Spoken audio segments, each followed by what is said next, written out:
Subscribe to our YouTube channel and press the bell icon to get the latest updates.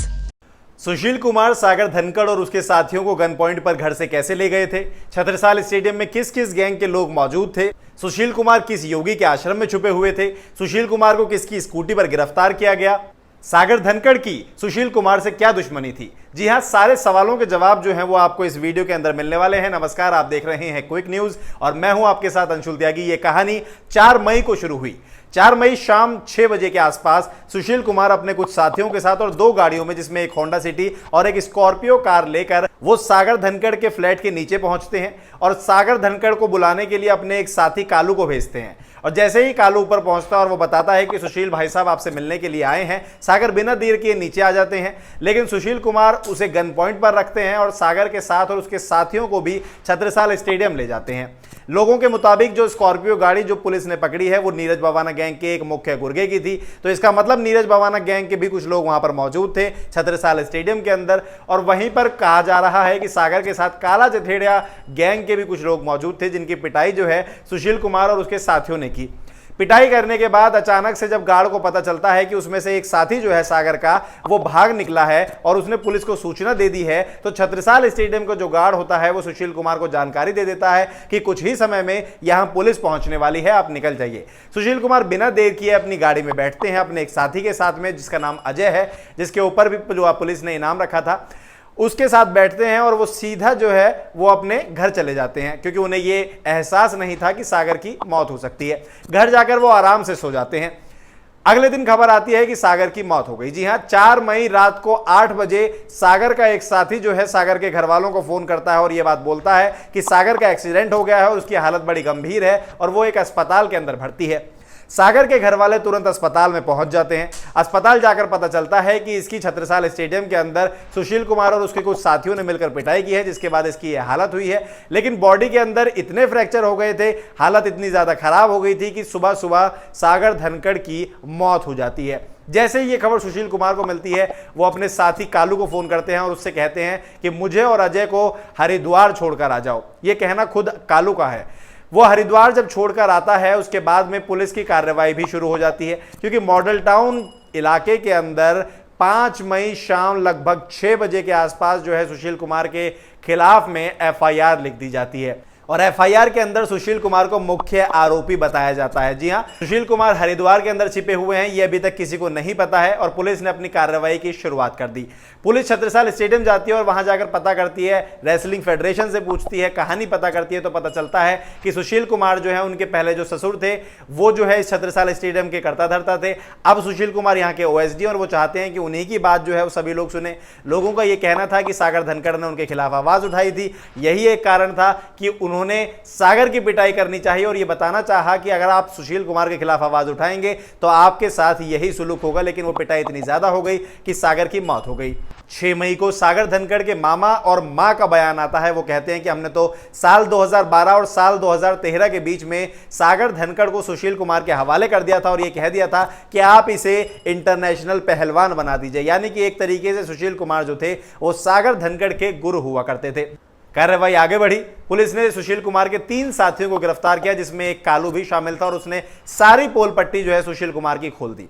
उसने बता दिया कि सुशील कुमार को मैं हरिद्वार के एक बड़े योगी के आश्रम में छोड़कर आया हूं और वो मैं खुद छोड़कर आया हूं रात को 12 बजे के आसपास, 5 मई की रात को।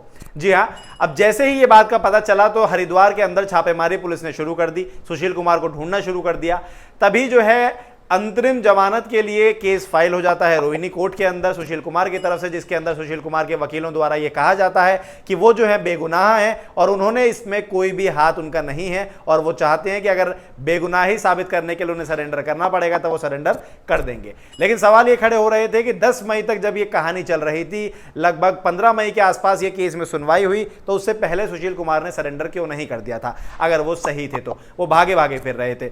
सागर धनखड़ के साथियों का बयान आता है, कुछ लोगों का बयान आता है, उसमें कहा जाता है, सीसीटीवी फुटेज निकल कर आती है जिसके अंदर ये कहा जाता है कि भैया सीसीटीवी फुटेज के अंदर सुशील कुमार के हाथ में डंडा है, उनके साथी जो है सारे मिलकर सागर धनखड़ और उनके साथियों की पिटाई कर रहे हैं, जिसमें सुशील कुमार जो है मुख्य आरोपी के रूप में साफ साफ नजर आ रहे हैं। इसके तार जो हैं अब गैंग के साथ में जुड़ने लगे। कौन कौन गैंग वहां पर मौजूद थी?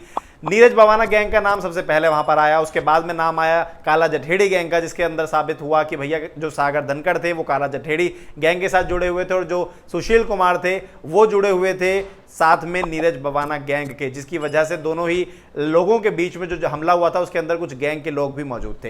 कार्रवाई आगे बढ़ती है। सुशील कुमार का पता चलता है कि वो पंजाब के बठिंडा में पहुंच गए हैं। बठिंडा पुलिस पहुंच जाती है, छानबीन करनी शुरू कर देती है। सागर के परिवार में जब तक क्या चल रहा था, सागर के परिवार में दरअसल लोग जब तक सारी मीडिया पहुंच चुकी थी, सारे लोग पहुंच चुके थे और ये जानने की कोशिश कर रहे थे कि आखिर सागर की पूरी सच्चाई क्या है। तो सागर की सच्चाई के बारे में पता चलता है कि उसके जो पापा थे वो दिल्ली पुलिस के अंदर कार्यरत थे और वो भी पहले पहलवान बनना चाहते थे, लेकिन क्योंकि उनका कहना यह था कि मैं तो पहलवान नहीं बन पाया, परिवार की जिम्मेदारी थी, इसलिए मैं चाहता था कि मेरा बेटा सागर पहलवान बने, इसलिए मैंने उसे जो है सुशील कुमार के साथ भेज दिया था, या फिर छत्रसाल स्टेडियम में उसे ट्रेनिंग के लिए भेज दिया था। पता चलता है कि सागर जिस कमरे में रह रहे थे वो कमरा जो था वो सुशील कुमार की वाइफ का था, उसके नाम पर था। फिर बात आती है कि कुछ पैसों के लेन देन को लेकर ये मामला हुआ था, लेकिन इसके ऊपर से फिलहाल पुलिस ने भी मना कर दिया है कि ऐसा कुछ नहीं है। आपको बता दें कि सागर ने वो जो फ्लैट था जो सुशील कुमार की वाइफ के नाम पर था उसे छोड़ दिया था, उसके बाद वो दूसरे फ्लैट में चला गया था, जिसके बारे में उसके घर वालों को भी खुद नहीं पता था। ये बात उनके मामा ने खुद कही है। आपको ये बता दें कि मामा का फिर से बयान आता है और वो कहते हैं कि सुशील कुमार को पकड़ जाना चाहिए और उसके बाद उस पर कार्रवाई होनी चाहिए। संडे सुबह 23 तारीख लगभग 4:30 से 5 बजे के बीच में स्पेशल सेल को जब ये केस सौंपा जाता है, इसकी जो शिव कुमार हैं वो उनकी देखरेख में ये पूरा केस चल रहा था। एसीपी अतर सिंह भी इसमें शामिल थे और इनकी देखरेख में इन्हें सूचना मिलती है कि पंजाब के बठिंडा से सुशील कुमार एक स्कूटी लेकर अपने घर पर आ रहे हैं पैसे लेने के लिए, क्योंकि उनके पास पैसे खत्म हो गए हैं और उसके बाद उनका नेपाल जाने का प्लान है।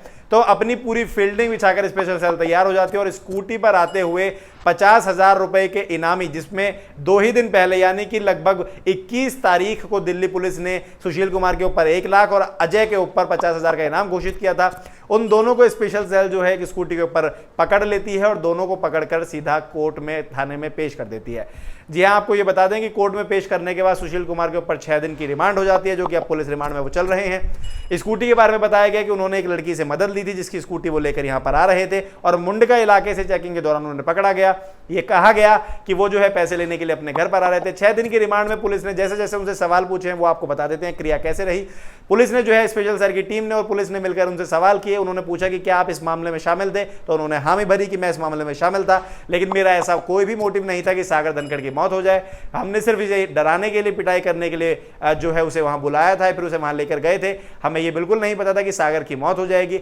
आपको बता दें कि इसी के तुरंत बाद जो है उनके मामा का बयान आया सागर के, और उन्होंने ये कहा कि सागर इस साल जो है 101% ओलंपिक खेलता और यही एक कारण था कि सुशील कुमार उसे ओलंपिक नहीं खेलने देना चाहते थे और इसीलिए उन्होंने जो है उसकी मिलकर हत्या कर दी अपने साथियों के साथ में। आपको बता दें कि फिलहाल जो है सुशील कुमार स्पेशल सेल की रिमांड पर है, पुलिस की रिमांड पर है। मॉडल टाउन थाने का ये केस था और पुलिस रिमांड में अब सुशील कुमार से सीन जो है वो पूरा रिक्रिएट करवा लिया गया है। छत्रसाल स्टेडियम ले जाकर उनसे पूछा गया किस तरीके की पूरी घटना हुई और कैसे फिर उसके बाद आप लोग वहां से निकले, क्या हुआ, पूरा सीन जो है वो रिक्रिएट करवा लिया गया है और उसके बाद अब उन्हें रिमांड में दोबारा से ले जाया गया है।